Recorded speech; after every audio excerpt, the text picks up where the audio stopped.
నమస్తే welcome to 10 news నేను సింధూరా ఇక అప్డేట్స్ చూసే ముందు హెడ్లైన్స్ చూద్దాం 10 ఏళ్ల కేసీఆర్ పాలనలో కొలువుల జాతర ఉద్యోగాల కల్పనలో దక్షిణాదిన తెలంగాణ టాప్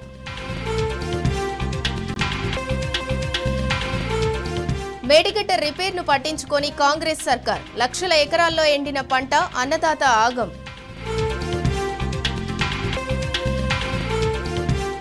పంటలు దక్కక యువ రైతు ఆత్మహత్య భద్రాద్రి జిల్లా పాల్వంచలో విషాదం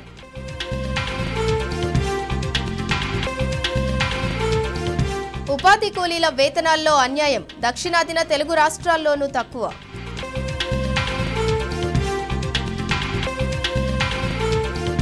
ఇందిరమ్మ ఇళ్లు గ్రామాలకే పరిమితం తొలి దశలో పట్టణాలకు నో ఛాన్స్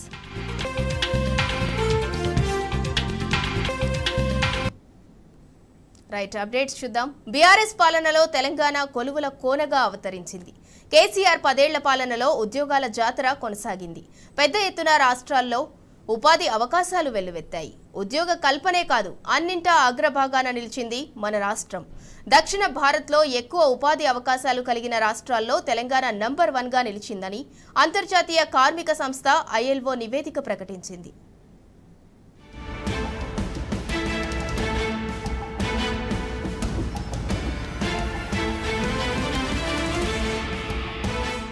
తెలంగాణ తొలి సీఎం కేసీఆర్ పాలనలో రాష్ట్రం కొలువుల కిల్లాగా మారిందని మరోసారి తేటతెల్లమైంది తెలంగాణ వస్తే నిరుద్యోగం తాండవిస్తుందని ఉపాధి కల్పన మృగ్యమవుతుందని దుష్ప్రచారం చేసిన వారికి చెంపపెట్టు లాంటి నిజాలను అంతర్జాతీయ కార్మిక సంస్థ ILO వెల్లడించింది బీఆర్ఎస్ పాలనలో తెలంగాణలో ఉపాధి అవకాశాలు పెద్ద ఎత్తున పెరిగినట్లు ILO తెలిపింది 2019లో ఉపాధి కల్పనలో 16వ స్థానంలో ఉన్న రాష్ట్రం 2022 నాటికి 3వ ర్యాంకుకు ఎగబాగినట్లు వెల్లడించింది 0.0 స్కోరుతో తెలంగాణ ఈ ఘనతను సాధించిన LIO institute of human development నివేదిక వివరించింది అంతేకాదు దక్షిణ భారతదేశంలో ఎక్కువ స్థాయిలో ఉపాధి అవకాశాలు కలిగిన రాష్ట్రాల్లో తెలంగాణ మొదటి స్థానంలో నిలవడం విశేషం పురుషులకు సంబంధించిన ఉపాధి అవకాశాల్లో దేశంలోనే 2వ స్థానంలో ఉంది ఉపాధి కల్పన జాబితాలో దేశంలో 3వ స్థానంలో నిలిచింది ఇక బీజేపీ డబుల్ ఇంజిన్ సర్కారు ఉన్న గుజరాత్ 5 ఉత్తరప్రదేశ్ 13 స్థానంలో ఉన్నాయి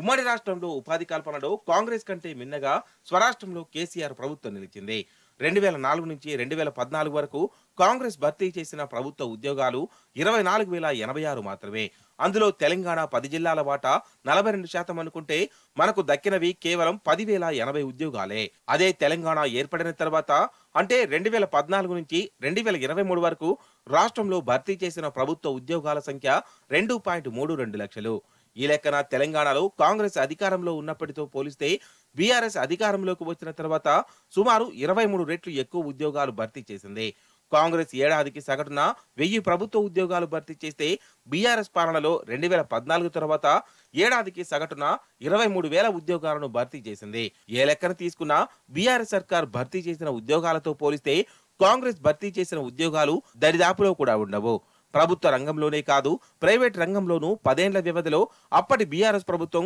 కొత్తగా 17 లక్షల ఉద్యోగాలను సృష్టించి ఉపాధి కల్పనలో తెలంగాణను అగ్రస్థానంలో నిలిపిందనడంలో ఎలాంటి అతిశయోక్తి లేదు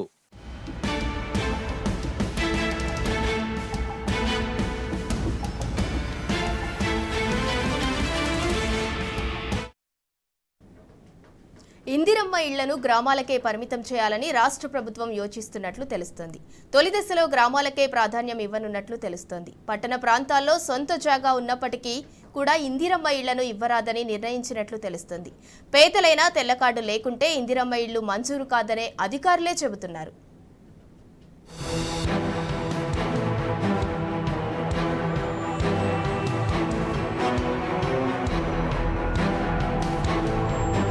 కాంగ్రెస్ ప్రభుత్వం ప్రతిష్టాత్మకంగా తీసుకున్న ఇందిరమ్మ ఇండ్ల పథకం మొదటి విడత గ్రామీణ ప్రాంతాలకే పరిమితం కాబోతోంది గ్రామాల్లో సొంత జాగా ఉన్నవారికే తొలుత దీనిని అమలు చేయాలని ప్రభుత్వం నిర్ణయించుకుంది గ్రేటర్ హైదరాబాద్ సహా పట్టణ ప్రాంతాల్లో జాగాలు ఉన్న మొదటి దశలో అవకాశం లేదని అధికారులు చెబుతున్నారు పార్లమెంటు ఎన్నికల తర్వాత మార్గదర్శకాలను ప్రభుత్వం విడుదల చేసే అవకాశం ఉందని సమాచారం. ఇందిరమ్మ ఇండ్ల పథకంలో భాగంగా ప్రతి నియోజకవర్గంలో 3,500 చొప్పున రాష్ట్ర వ్యాప్తంగా 4,50,000 ఇండ్లు నిర్మించాలని ప్రభుత్వం లక్ష్యంగా పెట్టుకుంది. సొంత జాగా ఉన్న వారికి ఇల్లు కట్టుకునేందుకు 5 లక్షల చొప్పున ఆర్థిక సాయం అందిస్తారు. దారిద్ర్య రేఖకు దిగువన ఉన్న కుటుంబాలకు ఇది వర్తిస్తుంది. తెల్ల రేషన్ కార్డు తప్పనిసరి. సొంత జాగా ఉండి కిరాయి ఇండ్లలో కానీ కచ్చా ఇండ్లలో కానీ నివసిస్తున్న వారు ఈ పథకానికి అర్హులు.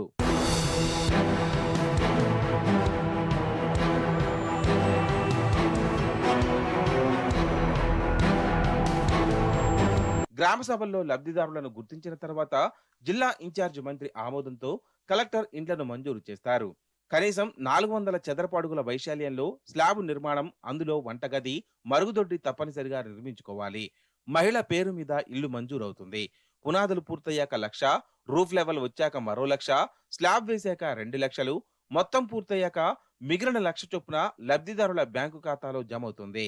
జిల్లాలో కలెక్టర్లు, జిహెచ్ఎంసీ పరిధిలో కమిషనర్ ఆధ్వర్యంలో తెలంగాణ రాష్ట్ర గృహ నిర్మాణ సంస్థ పర్యవేక్షణలో గృహ నిర్మాణం సాగుతుందని ప్రభుత్వం ఉత్తర్వుల్లో స్పష్టం చేసింది.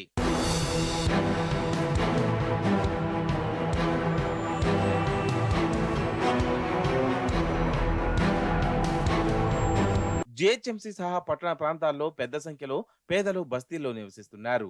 చాలా మంది పేదలు పట్టణ శివారు ప్రాంతాల లేఅవుట్లలో ప్లాట్లు కొనుగోలు చేసి ఇల్లు నిర్మించుకునే స్తోమత లేక కిరాయి ఇండ్లలో ఉంటున్నారు. గ్రేడర్ తో పాటు పట్టణాల్లో ఎక్కువ శాతం గ్రామ పంచాయతీ లేఅవుట్లున్నాయి. వీటికి రిజిస్ట్రేషన్ పత్రాలు ఉంటాయి తప్ప ఎటువంటి అధికారిక అనుమతులు ఉండవు. కొందరు గ్రామ కంఠం, సీలింగ్ ల్యాండ్లలో నోటరీ పత్రాలపై కొనుగోలు చేసి కచ్చా ఇండ్లు ఏర్పాటు చేసుకున్నారు. చాలా మందికి తెల్ల రేషన్ కార్డులు లేవు. పట్టణ ప్రాంతాల్లోని వివిధ బస్తీలు, కాలనీలు, లేఅవుట్లకు సంబంధించిన జాగలపై మార్గదర్శకాల్లో స్పష్టత ఇవ్వలేదు. తెల్ల రంగు కార్డు ఉన్నప్పటికీ మహిళలు లేకుంటే ఇల్లు మంజూరయ్యే అవకాశం లేదు.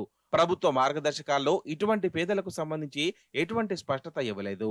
కేవలం గ్రామీణ ప్రాంతాల్లో సొంత జాగాల్లో గుడిసెలు, తాత్కాలిక ఇండ్లలో నివసిస్తూ తెల్ల రేషన్ కార్డు ఉన్నవారు మాత్రమే అర్హులని అధికారులు స్పష్టం చేస్తున్నారు. పట్టణ ప్రాంతాల్లో నివసిస్తున్న వారి కోసం ఇన్సిటివ్ ని ప్రభుత్వం యోచిస్తోంది. వారు ఉంటున్న బస్తీలను ఖాళీ చేయించి అక్కడే 3-4 అంతస్తుల్లో చిన్న చిన్న ప్లాట్లను నిర్మించే యోచన ఉన్నట్లు అధికారులు తెలిపారు.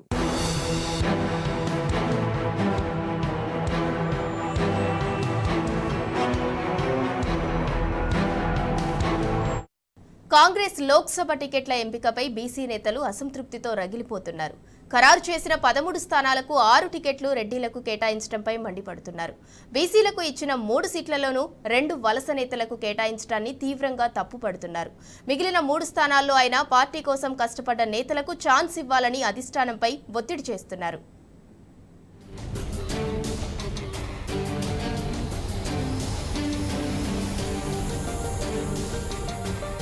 కాంగ్రెస్ పార్టీలో బీసీలకు మరోసారి అన్యాయం జరుగుతుంది. అసెంబ్లీ ఎన్నికల్లో పార్లమెంటుకు 2 టికెట్లు ఇస్తామని చెప్పి సర్వేల పేరుతో మొండి చేయి చూపించగా తాజాగా లోక్సభ టికెట్ల కేటాయింపులోనూ తీవ్ర అన్యాయం చేస్తోంది. ఇప్పటి వరకు ప్రకటించిన 13 టికెట్లలో 4 రిజర్వేషన్ సీట్లు పోగా 9 టికెట్లలో 6 రెడ్లకు కేటాయించడంపై బీసీ నేతలు బగ్గుమంటున్నారు. బీఆర్ఎస్ అత్యధికంగా 6 సీట్లను బీసీలకు కేటాయించగా బీజేపీ 5 టికెట్లను బీసీలకు ఇచ్చింది. కాంగ్రెస్ కేవలం ఇప్పటి వరకు 3 సీట్లు బీసీలకు కేటాయించింది. అయితే బీసీలకు ఇచ్చిన 3 టికెట్లలో 2 సీట్లు వలస నేతలకు ఇవ్వడాన్ని నేతలు మండిపడుతున్నారు.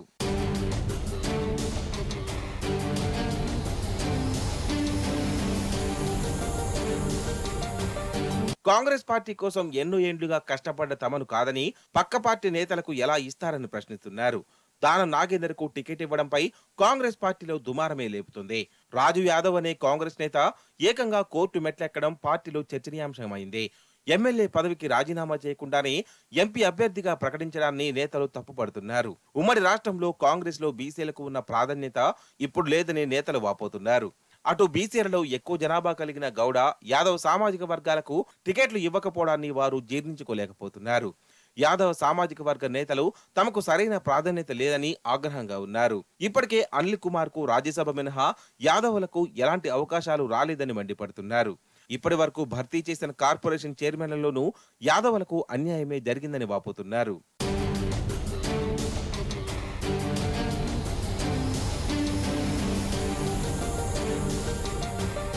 మిగిలిన 3 జనరల్ స్థానాలు బీసీలకే కేటాయించాలని కోరుతున్నారు. అయితే సికింద్రాబాద్ సీటు మార్చి యాదవులకు ఇవ్వాలన్న డిమాండ్ కూడా ఉంది. కాగా ఖమ్మం టికెట్ తనకు ఇవ్వాలని పీసీసీ అధికార ప్రతినిధి లోకేష్ యాదవ్ అధిష్టానాన్ని కోరుతున్నారు. విద్యార్థి ఉద్యమం నుంచి కాంగ్రెస్ పార్టీలో పనిచేస్తున్న తనకు ఛాన్స్ ఇవ్వాలని కోరుతున్నారు. పార్టీలో కష్టపడి పనిచేసిన బీసీ నేతలకు టికెట్లు ఇవ్వాలని, పారాచ్యూట్ నేతలకు టికెట్లు ఇస్తే పార్టీకే నష్టమని హెచ్చరిస్తున్నారు. జనరల్ టికెట్లలో బీసీలకు కాంగ్రెస్ అధిష్టానం ఛాన్స్ ఇస్తుందో లేక సర్వేల పేరుతో హ్యాండ్ ఇస్తుందో చూడాలి.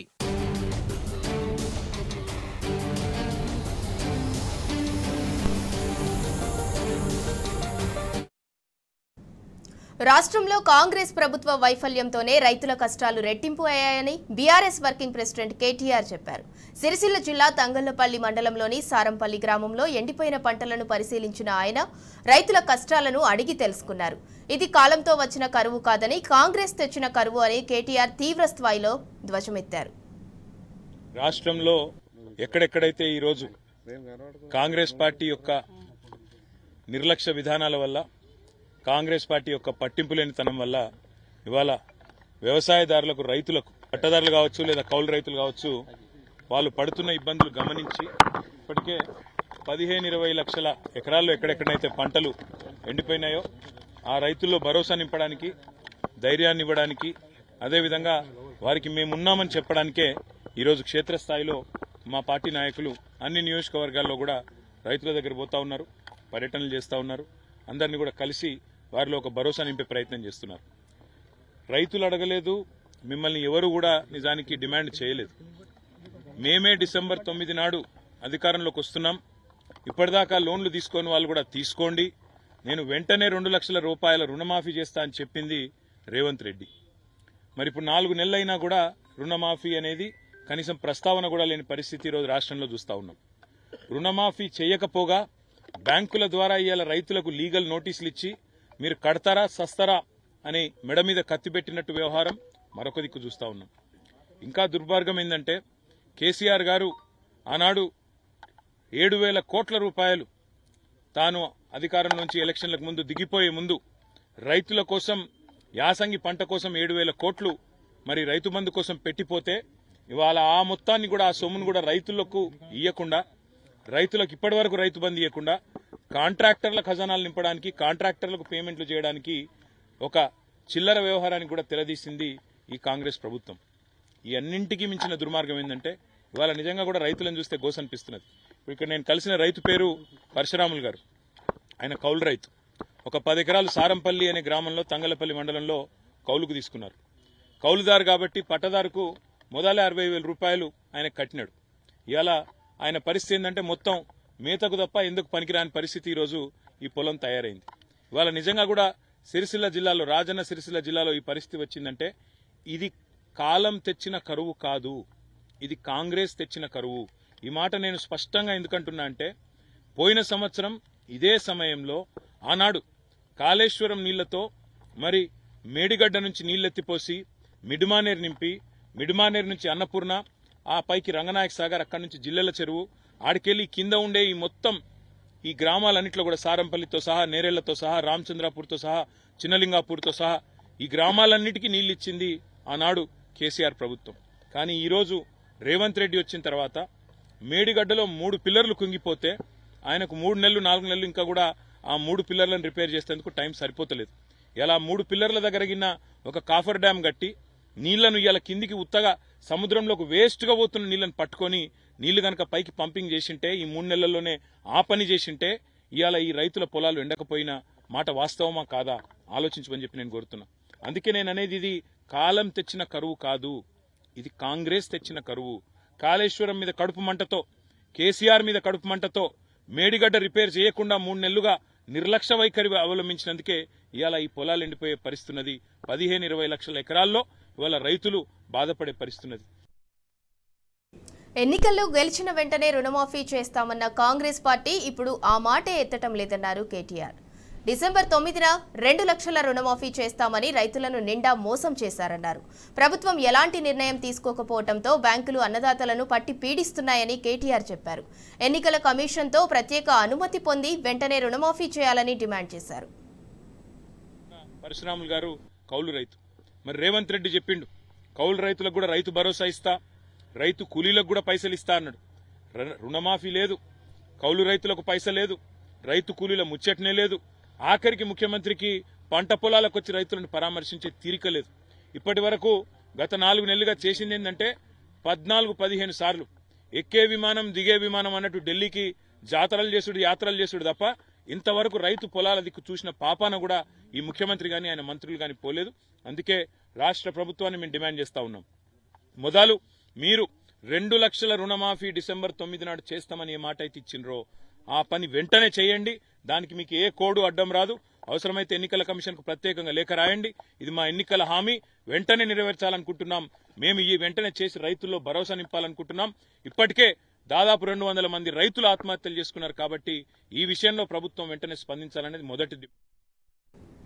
రాష్ట్రంలో రైతులు పుట్టెడు కష్టంలో ఉన్నా కాంగ్రెస్ ప్రభుత్వం పట్టించుకోవటం లేదన్నారు కేటీఆర్. సాగునీరు లేక పంటలు ఎండిపోతున్నా ఇప్పటి వరకు అన్నదాతలను కనీసం పరామర్శించిన పాపాన పోలేదన్నారు.